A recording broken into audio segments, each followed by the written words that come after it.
Did you know that thousands of Nebraskans risk losing their Medicaid benefits each year simply due to missed renewals? Welcome to This Explainer. Today, we're diving into exactly how you can secure your healthcare coverage using the state's online portal. It's a pretty staggering fact, right?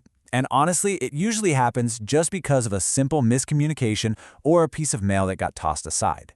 But stick around because by the end of this guide, you'll have all the tools you need to navigate the renewal process effortlessly. Renewing online is incredibly convenient and a huge time saver, so you'll walk away totally empowered to handle this. So here's our roadmap for today. We'll be covering the renewal stakes, gathering your information, navigating iServe Nebraska, avoiding common mistakes, troubleshooting and support, and finally, a quick summary and next step. All right, let's jump straight into part 1, the renewal stakes. Okay, so what happens if the state can't just automatically renew your coverage behind the scenes? Well, they'll mail you a physical renewal form about 30 to 60 days before your deadline. If you ignore it, your coverage unfortunately closes right at the end of the month. But there is a lifeline here. You actually get a 90-day grace period after a procedural closure to submit your info and get your eligibility reconsidered without having to start a whole brand new application. You know, we all get a ton of junk mail, but treating official DHS mail as junk is literally the #1 mistake people make.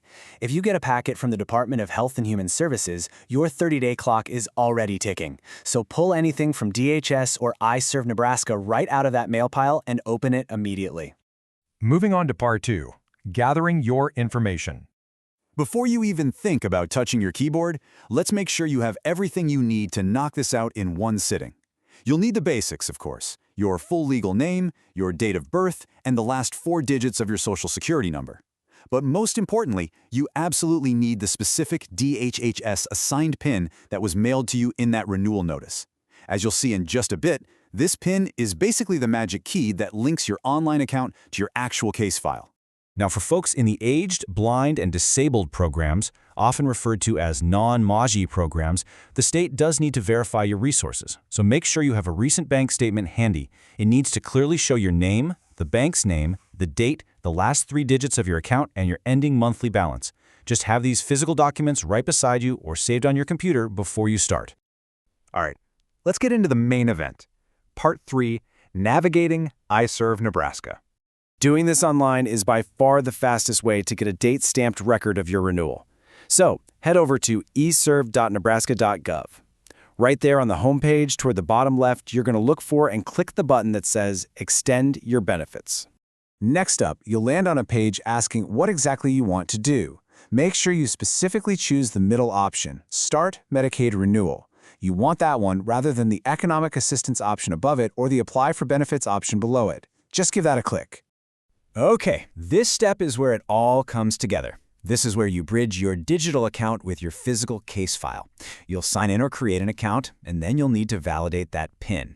By entering the DHS-assigned PIN from your letter, along with your date of birth and social security details, you're proving you are who you say you are.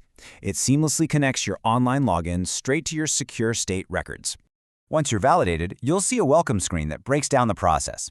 It'll let you know that it's pre-filling some info to save you time, that it electronically verifies data, and that it actually saves your progress as you go, which is super helpful.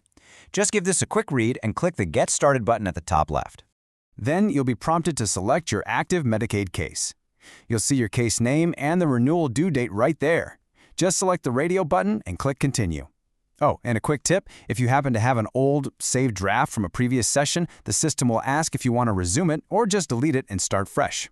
From there, the system guides you through a few sections to review your pre-filled demographic and income data. You simply edit anything that's incorrect. You can even track your progress with the little green check marks on the screen. Once everything looks good, you'll review a final summary, check the box on the Legal Rights and Responsibilities page, type your full legal name to electronically sign, and just hit Submit. Now listen closely because this is absolutely crucial. Do not skip this step. A lot of people close their browser way too early. You will be taken to a final screen with your confirmation number. According to state protocols, this page is only accessible once. No way around it. So you literally must print or download it before closing your browser to guarantee you have a record of your submission. Let's move to part 4, avoiding common mistakes. Imagine you're trying to renew, and you just missed your end-of-month's deadline. If that happens, don't panic. As long as your closure was procedural, meaning you simply didn't get the paperwork in on time, you have a 90-day window. If you submit your renewal within those 90 days, DHHS will reconsider your eligibility without you having to start a brand new application. But if you miss that 90-day window, you're unfortunately out of luck for a simple renewal. You'd be required to file a completely new application from scratch through iServe Nebraska. Okay, Part 5, Troubleshooting and Support. So, what if you accidentally threw away the packet with your PIN? We know you need it to link your accounts, right? Well, don't worry. On that PIN validation screen we talked about, there is a tiny but incredibly helpful link at the bottom left that says, "What is my PIN?" Just click that to request a digital reissue. You aren't locked out just because a piece of paper went missing. And hey, if you're hitting a wall and just need real human help, because let's face it, navigating government portals can be frustrating, here is exactly who to call based on your location. You've got the main toll-free helpline at 855-632-7633. There are also local direct lines for Omaha and Lincoln. And if you need to mail physical documents instead of uploading them, you'll send them to the Access Nebraska Document Imaging Center, or the A&D Center, at the P.O. Box in Omaha, listed here. Almost done. Part 6, Summary and Next Steps. Let's quickly recap the key takeaways here. Keep a close eye out for that DHS mail and open it immediately so that 30-day clock doesn't catch you off guard. Gather your PIN, social security info, and bank statements before you start typing. Use the iServe Nebraska portal for the absolute fastest processing. Always save your confirmation screen. And finally, don't hesitate to call DHS if you get stuck. Also, a quick actionable tip. Keeping your address updated and setting a yearly reminder for your renewal is the absolute best way to ensure zero disruptions to your healthcare. Just a quick note.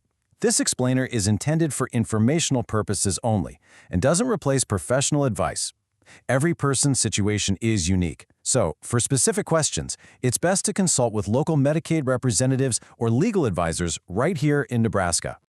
So, are you ready to log in and secure your coverage for another year? Remember, a single missed letter shouldn't stand between you and your healthcare. Take control of your digital record today.